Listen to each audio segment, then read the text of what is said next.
For the past few months, almost every Marvel fan has been asking the same question. What will be the biggest moment in Avengers Doomsday? Some people believe it will be the first appearance of Doctor Doom. Others are convinced that Scarlet Witch will return and completely change the battle. Then there are the fans waiting for the multiverse to explode with surprise cameos. Maybe Tobey Maguire swings back into action. Maybe Robert Downey Jr. appears in a role nobody expects. Every theory seems bigger than the last. But the more I thought about it, the more I realized something strange. What if every single one of us has been looking in the wrong direction? What if Marvel's most unforgettable moment isn't another shocking entrance or another surprise cameo? What if the scene that defines the next era of the MCU isn't about introducing a new hero at all? Instead, it's about bringing back something far older, something deeply rooted in Asgardian mythology. And once that possibility crossed my mind, I couldn't stop connecting the dots. Because the more I revisited Thor's journey, the more it felt like Marvel might already be preparing him for one final story. A story that doesn't end with victory, a story that begins with death. At first, that sounds almost impossible.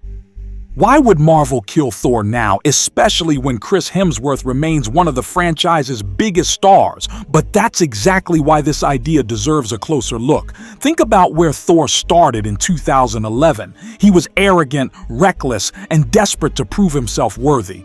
Over the years, we watched him lose almost everything. He lost his mother. He lost his father. He lost Mjolnir. He lost Asgard. Heimdall died protecting him. Loki died more than once.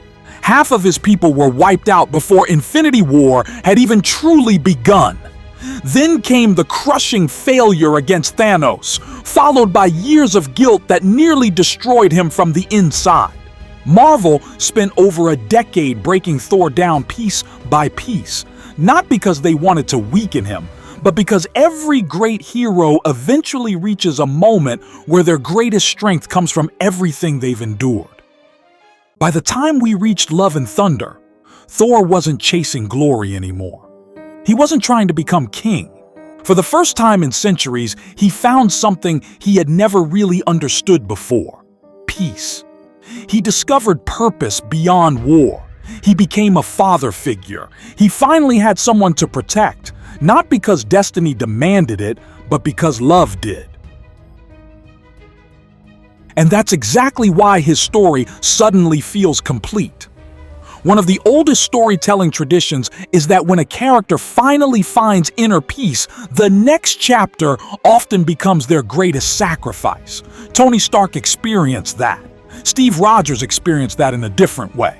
Natasha Romanoff never got the peaceful future she deserved, but her sacrifice completed her journey.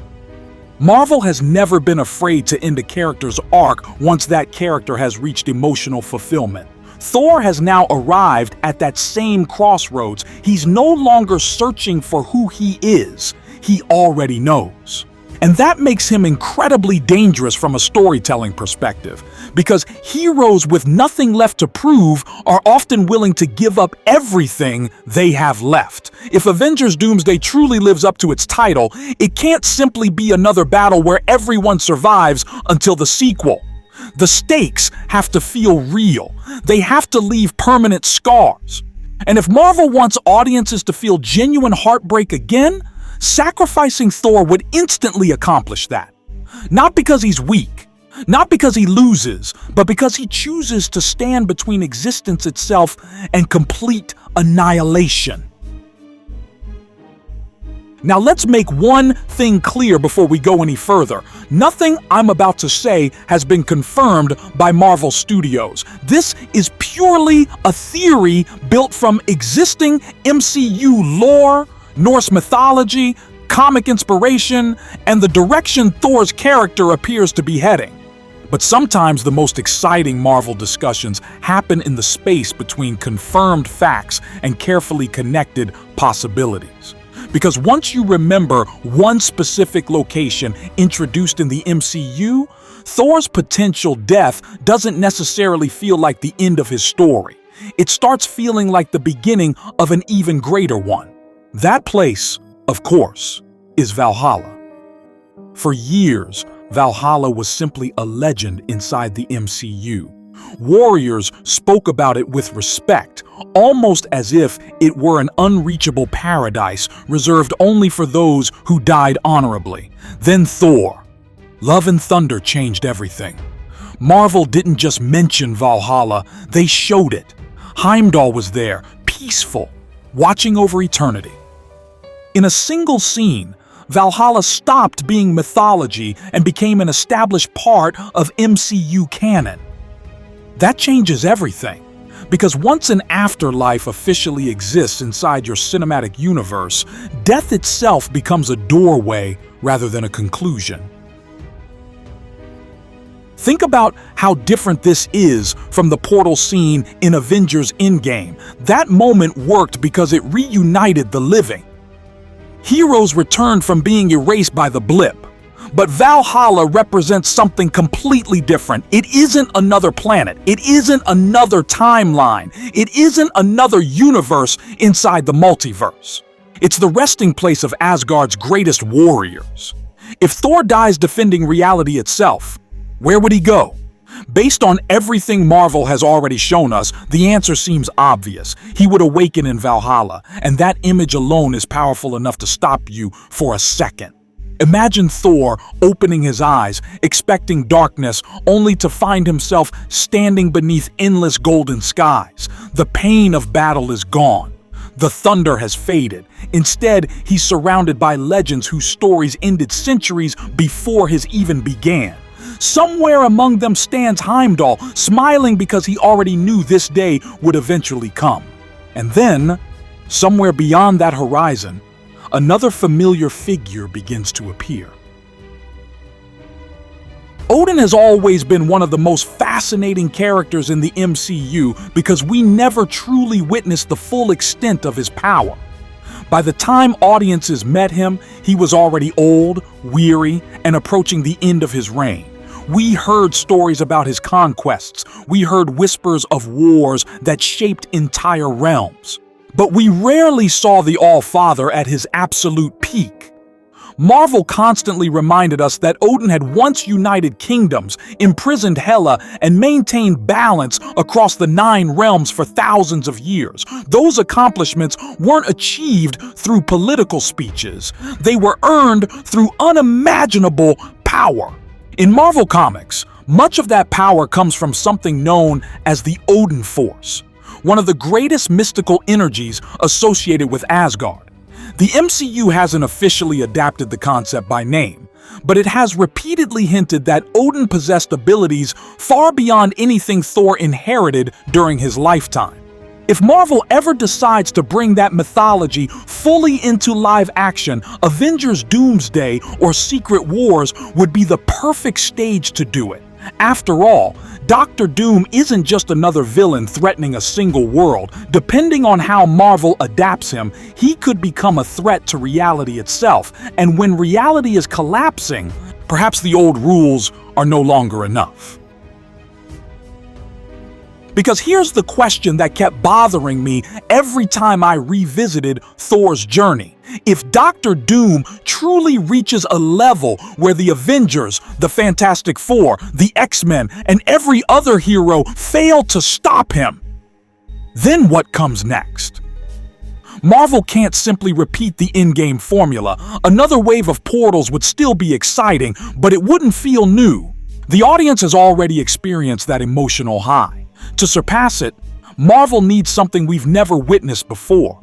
Something that feels bigger than the multiverse itself. Something ancient, mythological, almost divine. And suddenly, the idea of Valhalla stops sounding like fantasy and starts feeling like a genuine storytelling opportunity. Not because it has been teased directly, but because it naturally expands everything Marvel has already established. Instead of armies arriving from different universes, what if salvation comes from beyond life itself? Because if there is one thing mythology has always understood better than modern superhero stories, it's this: the greatest warriors are never truly gone. Their legends outlive their bodies, their courage echoes across generations, and when the world faces its darkest hour, those legends become symbols powerful enough to inspire the living. That's exactly what makes Valhalla so fascinating as a storytelling device. It isn't simply an afterlife where heroes rest forever. It's a kingdom built upon sacrifice, honor, and warriors who earned their place through the choices they made in life. If Marvel ever chooses to explore that idea beyond a brief cameo, the possibilities become almost limitless. Imagine Thor, standing in the presence of thousands of Asgardians who fought in battles long before Odin united the 9 realms. Kings, queens, shield maidens, generals, berserkers, and heroes whose names have been forgotten by history but remembered by Valhalla itself. For centuries, they have remained spectators, watching the universe continue without them. But then comes Dr. Doom. A threat unlike anything they ever faced. Not someone trying to conquer Asgard, not someone trying to seize a throne. A force capable of breaking reality itself. Suddenly, this is no longer a battle belonging only to the Avengers. It becomes a battle for existence. And existence includes every realm, every timeline, and perhaps even every soul resting beyond them. Now imagine the emotional weight of Thor realizing that death wasn't the end of his responsibility. Most heroes dream of finally resting after a lifetime of war. Thor wouldn't get that luxury. Instead, he would discover that becoming worthy was only the first step. Becoming a king was never his destiny. Becoming something greater was. Throughout the MCU, Odin constantly challenged Thor to think beyond brute strength. Early on, Thor believed power came from the hammer. Odin took it away. Later, Thor believed power came from lightning. Ragnarok revealed that the lightning had always belonged to him. By the end of Love and Thunder, Thor discovered that true strength wasn't measured by battles won, but by the people he chose to protect. Every lesson stripped away another layer of the impulsive prince we met in 2011. Every tragedy refined him into someone capable of carrying unimaginable responsibility. That's why the idea of Odin meeting Thor in Valhalla feels so emotionally satisfying. Not because fans want another reunion, but because their final conversation was never truly complete.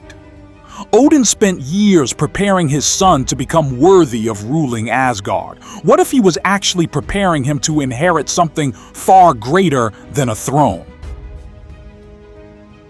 This is where comic inspiration becomes incredibly interesting. In Marvel Comics, the Odin Force is often portrayed as one of the most powerful mystical energies in existence. It isn't simply another weapon or magical artifact, it's the authority of the All-Father itself, granting abilities that reach far beyond what Thor normally possesses. Different comic runs interpret it differently, but one consistent idea remains. Whoever carries the Odin Force isn't merely stronger. They become a protector whose responsibilities extend across entire realms. Now, the MCU has never explicitly said, "This is the Odin Force," but it has repeatedly implied that Odin possessed a unique source of cosmic authority unlike anyone else in Asgard. Hela feared it. Loki respected it. Even Thor never truly understood the extent of his father's abilities. So what if Marvel has intentionally avoided naming that power because they were saving it for the moment it matters most? If Dr. Doom becomes the greatest threat the MCU has ever seen, simply giving Thor another weapon wouldn't feel significant enough. Giving him the legacy of the All-Father would. It wouldn't erase his journey. It would become the reward for surviving it. Picture the scene for a moment. Not because this is leaked information or confirmed by insiders, but because great cinema often begins with a single unforgettable image. Thor kneels before Odin, exhausted from the battle that claimed his life. Around them stands Heimdall, smiling with the quiet confidence of someone who always believed this day would come. Ancient Asgardian warriors watch in complete silence. Nobody speaks because everyone understands what is about to happen. Odin steps forward, not as a king giving orders, but as a father who finally realizes his son has become everything he hoped he would be. There are no grand speeches, no lengthy explanations, just one simple acknowledgement that Thor is worthy, not merely of Mjolnir, not merely of Stormbreaker, but of carrying the burden Odin himself carried for thousands of years. Then golden light begins to spread across Valhalla. Not the blue lightning we've associated with Thor since Phase 1, but a deeper, warmer radiance that feels ancient. It isn't electricity. It feels like creation itself. Every warrior present bows their head, recognizing the passing of the All-Father's legacy. In that single moment, Thor stops being the god of thunder as we've always known him. He becomes something the MCU has never shown before, an All-Father born through sacrifice rather than inheritance. And that's where another possibility begins to emerge. What if Thor doesn't return to Earth alone? Think about how Marvel usually handles climactic battles. Every major finale introduces a new visual language. The Battle of New York gave us Earth's mightiest heroes fighting side by side for the first time. Infinity War expanded the scale across multiple planets. Endgame shattered expectations with portals opening across the battlefield, bringing together nearly every hero in the franchise. Audiences remember those moments because they represented escalation. The next event has to escalate again, but not by simply adding more superheroes. Bigger crowds aren't automatically more emotional.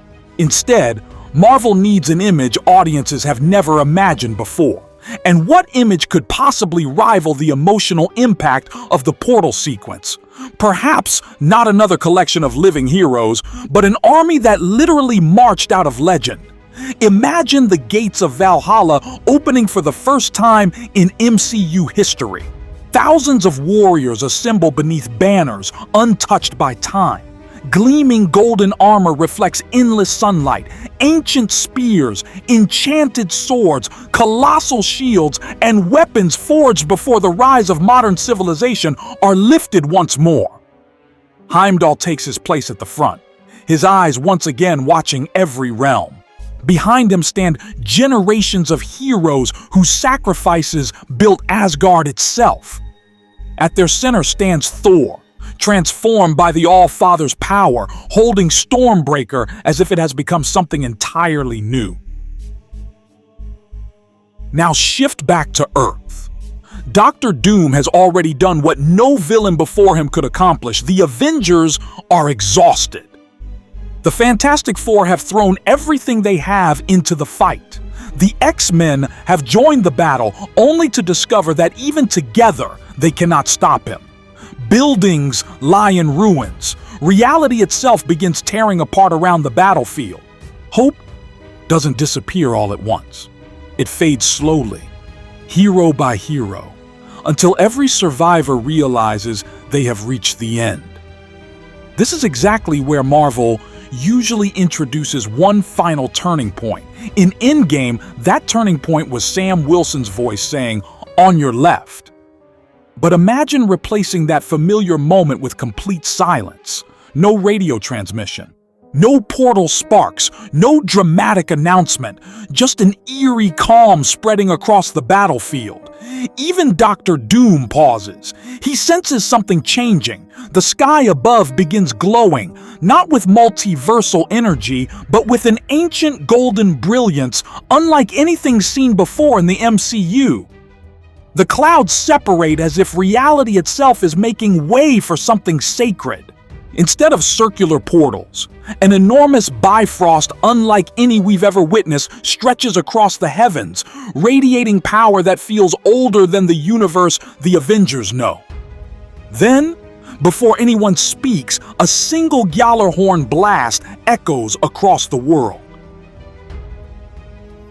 That horn matters because it symbolizes far more than reinforcements arriving. In Norse mythology, the Gjallarhorn announces world-changing events. Within the MCU, Heimdall has always represented vigilance, destiny, and the connection between realms. Hearing that horn would instantly tell audiences this isn't another rescue mission. This is prophecy unfolding. One by one, silhouettes begin appearing inside the golden light, not random soldiers, but disciplined warriors advancing in perfect formation. Their armor reflects centuries of history. Their banners carry symbols older than the Avengers themselves. Every step feels ceremonial, almost sacred, because these aren't people fighting for survival anymore. They already gave their lives once.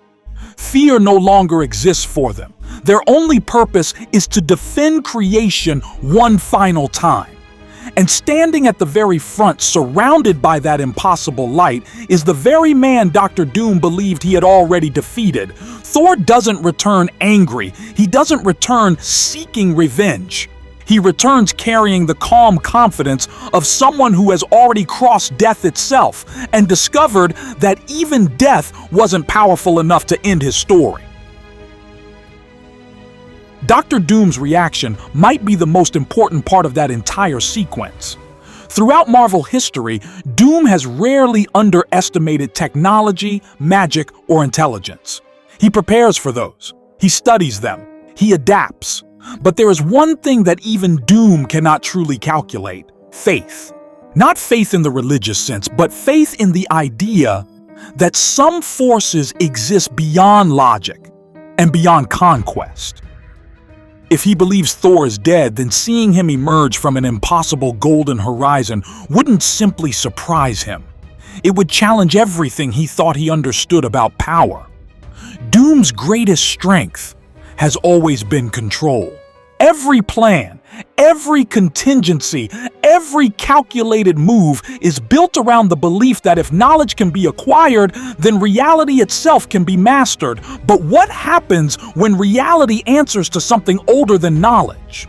What happens when the battlefield is no longer governed only by science, sorcery, or the multiverse, but by the accumulated legacy of every warrior who ever chose honor over fear?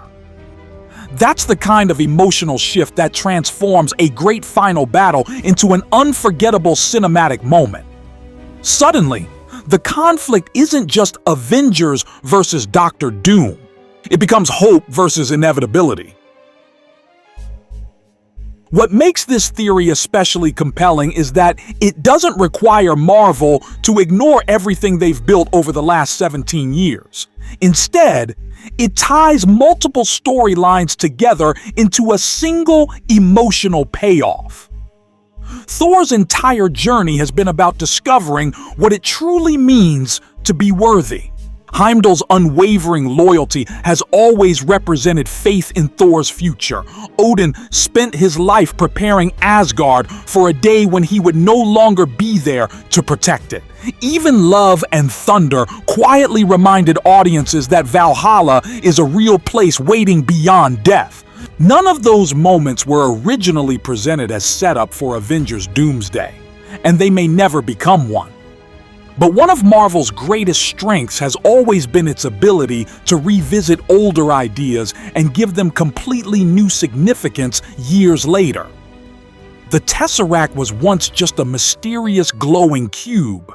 The Infinity Stones were introduced one at a time before audiences realized they were pieces of a much larger story. Tiny references that once seemed unimportant eventually became the foundation of entire phases. That's why looking back through today's perspective is so fascinating. Sometimes the clues weren't hidden because they were secret. They were hidden because we didn't yet know what questions to ask. There's another reason I keep coming back to this possibility, and it has nothing to do with spectacle. It's about emotion. Think back to the ending of Avengers Endgame.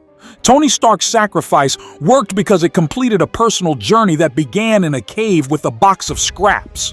Steve Rogers' ending worked because the man who spent his entire life fighting for everyone else finally allowed himself to live for himself. The biggest MCU moments aren't remembered because they feature the largest explosions. They're remembered because they feel earned. If Thor eventually sacrifices himself to save reality, that decision wouldn't come from desperation. It would come from growth. The reckless prince who once charged into battle for glory would willingly lay down his life for a universe that may never even know the full cost of his choice. Then, if Valhalla truly becomes part of that story, his return wouldn't erase the sacrifice. It would honor it. Thor wouldn't come back because death had no consequences. He would come back because his sacrifice proved he was worthy of carrying a responsibility greater than life itself. That's a very different message, and one that feels perfectly aligned with the mythology Marvel has drawn from since Phase 1. Of course, there is another possibility that might be even more exciting from a long-term storytelling perspective. What if Marvel deliberately resists the temptation to bring Thor back during Avengers Doomsday? Imagine the emotional impact if the movie ends with his sacrifice, leaving audiences genuinely believing that his story has reached its conclusion. Fans would spend months debating whether Chris Hemsworth had truly left the MCU. Every interview would become another source of speculation. Every rumor would fuel another wave of theories. Then, nearly a year later, Avengers Secret Wars arrives. Reality is collapsing on an even greater scale. Entire universes are colliding. Every surviving hero is pushed beyond their limits. And just when hope disappears for the final time, the sky opens. Not because someone activated a machine, not because another universe broke through, but because the gates of Valhalla finally open. Instead of being the emotional climax of Doomsday, the arrival of Thor and the warriors of Valhalla becomes the defining image of Secret Wars. If Marvel wants one scene that audiences will remember for decades, saving that reveal until the very end of the multiverse saga could make it even more powerful. That second option also creates an interesting parallel with Infinity War and Endgame. In Infinity War, audiences watched the heroes lose. There was no miraculous rescue, no last-second victory. Marvel allowed the defeat to breathe, making the eventual triumph in Endgame feel far more satisfying. Doomsday and Secret Wars could follow a similar emotional rhythm while still telling a completely different story. Doomsday becomes the film where the impossible happens. Doctor Doom wins, Thor falls, the Avengers are broken, reality fractures beyond repair. Then Secret Wars transforms from a desperate struggle into the ultimate celebration of everything the MCU has spent nearly 2 decades building, not just superheroes, but legacies. In that context, Valhalla isn't simply another location. It becomes a symbol that no act of courage is ever truly lost. Every sacrifice made since the beginning of the MCU continues to matter. Every hero who inspired others still shapes the future. That's an incredibly hopeful message for a saga centered on worlds collapsing around themselves. It's also worth remembering that Marvel has always balanced science fiction with mythology. The MCU isn't only about advanced technology or alternate realities. It has room for gods, magic, ancient prophecies, cosmic entities, and dimensions beyond human understanding. That's part of what makes this universe feel so unique. Doctor Strange explores mysticism. The Guardians explore cosmic civilizations. Black Panther introduced a spiritual ancestral plane. Moon Knight embraced Egyptian mythology.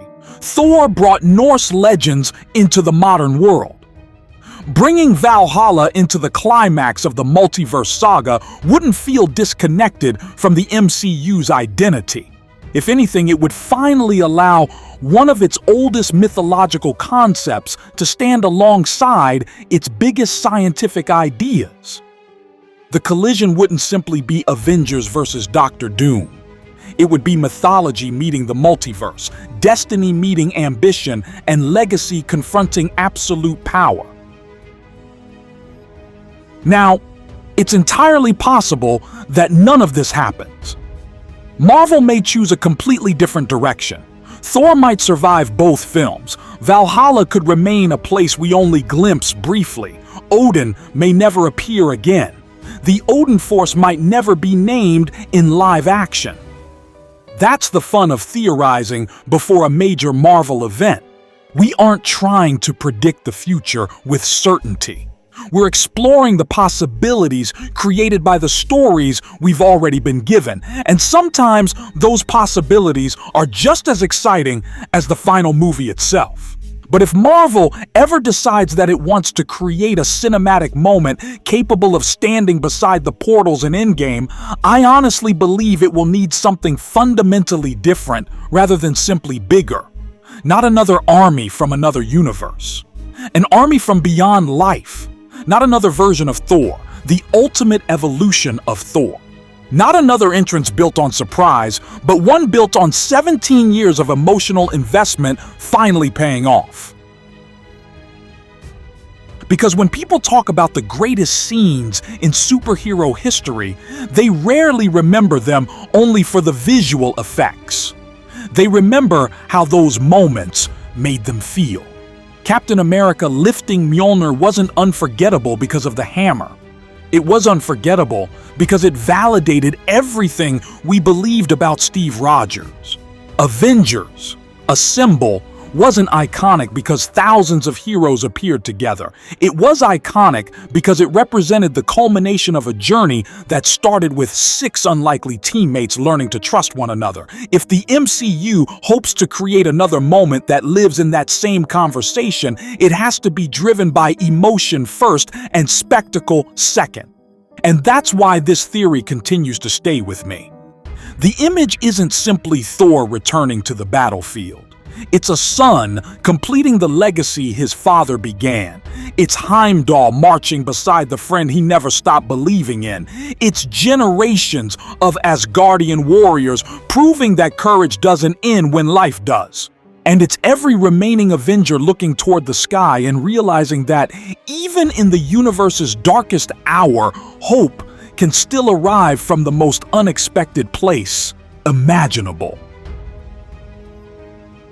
Whether that moment belongs to Avengers Doomsday or Avengers Secret Wars, only Marvel knows the answer.